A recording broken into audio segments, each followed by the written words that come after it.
em que proporção essa dimensão ideológica do retorno para um tempo que já não existe mais, aonde isso é verdade, aonde isso é uma quimera?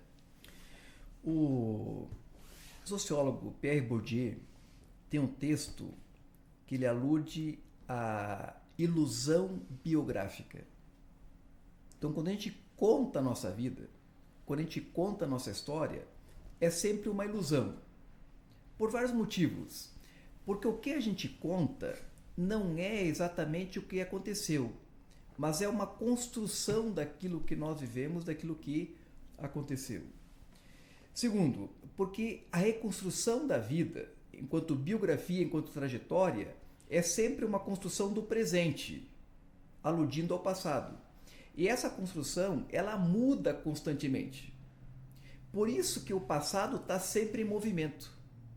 O passado não é uma condição estática ou de estase, pronto, acabado. O passado é movimento na medida que o próprio presente se movimenta. Inclusive, Wander, o futuro também está se movimentando sempre. Na medida que nós redefinirmos projetos, redefinimos relações do presente, que por sua vez foram impactadas por relações do passado, o futuro também muda. E questões simples. Quando eu era adolescente, eu gostava muito de desenhar.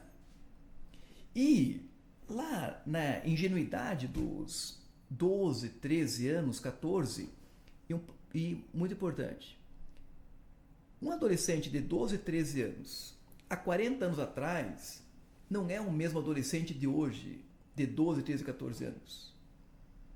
Nós éramos adolescentes completamente diferentes dos adolescentes de hoje. Então, na minha ingenuidade, eu pensava que, por eu saber gostar de desenhar bem, eu me dava muito bem nas aulas de educação artística. Eu adorava, né? Eu pensava, pelas pequenas e poucas informações que eu tinha, que talvez eu poderia virar um arquiteto. Mas eu não sabia muito bem o que era arquitetura, né? Depois, quando eu cresci, e hoje mais ou menos eu entendo o que é, né? Mas, naquele momento, as informações que eu tinha, as considerações que eu fazia, já projetavam um futuro para mim, que era fazer arquitetura. Mas era quase uma ilusão, porque as relações da minha família não eram relações socioeconômicas que nos levavam à faculdade, à universidade. Quando eu me formo no ensino médio, na época, ao segundo grau, a perspectiva era ter um trabalho como serviços gerais, talvez auxiliar de escritório, que me mantessem na minha cidade, São Martinho, de 5.000 habitantes, e não havia expectativa de fazer universidade. Nesse momento, o futuro anterior, que era um futuro de fazer arquitetura, ele se desfez, porque as relações do presente, elas redefinem tanto o passado quanto o futuro. Quando eu entro na universidade, então, em 91, começo a fazer o curso de Ciências Contábeis. Quando eu começo a fazer contábeis, Aonde? Na Unijuí, em Ijuí, no Rio Grande do Sul. Quando eu começo a fazer contábeis, o meu futuro se Que de São Martinho para 100 quilômetros. 100 quilômetros, no Oeste Gaúcho. E era a opção da cidade. Isso, exatamente. Nós tínhamos um ônibus que fazia o trajeto de São Martinho a Ijuí toda noite. Então era a condição que nós tínhamos de estudar. E eu fiquei sabendo do vestibular por acaso, numa rádio da cidade, né? O senhor falou que é de família de colonos alemães. Pais e mães descendentes de colonos. Os seus pais, eles eram colonos agrários ali, de produção agrários. agrícola, tinha uma pequena propriedade rural, como que era isso aí? 10 hectares mais ou menos cada um, e quando minha mãe e meu pai eram jovens, as duas famílias migraram para a cidade. E ali na cidade que eles se encontram, eles já se conheciam, porque era uma cidade pequena, um município pequeno, já se conheciam. E a minha mãe estuda 2, 3 anos e meu pai estuda 2 anos, né? Então, expectativa de estudar muito e de fazer a universidade estava muito longe das nossas possibilidades. Mas eles tinham voltado para a área rural ou não? Não. Ficaram na cidade? Continuavam na cidade. Casaram, continuaram na cidade.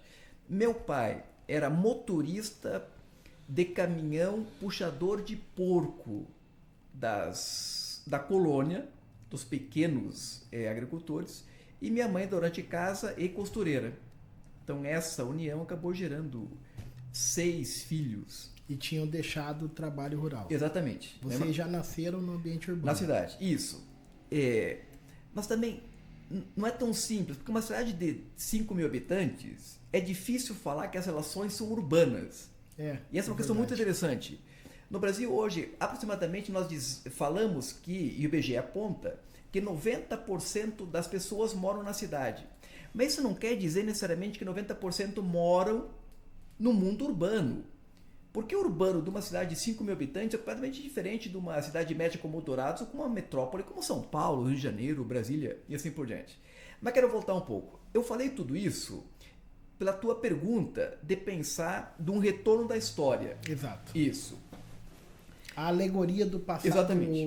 Do passado feliz. Exatamente. Assim como nós sempre projetamos o futuro, nós também projetamos o passado.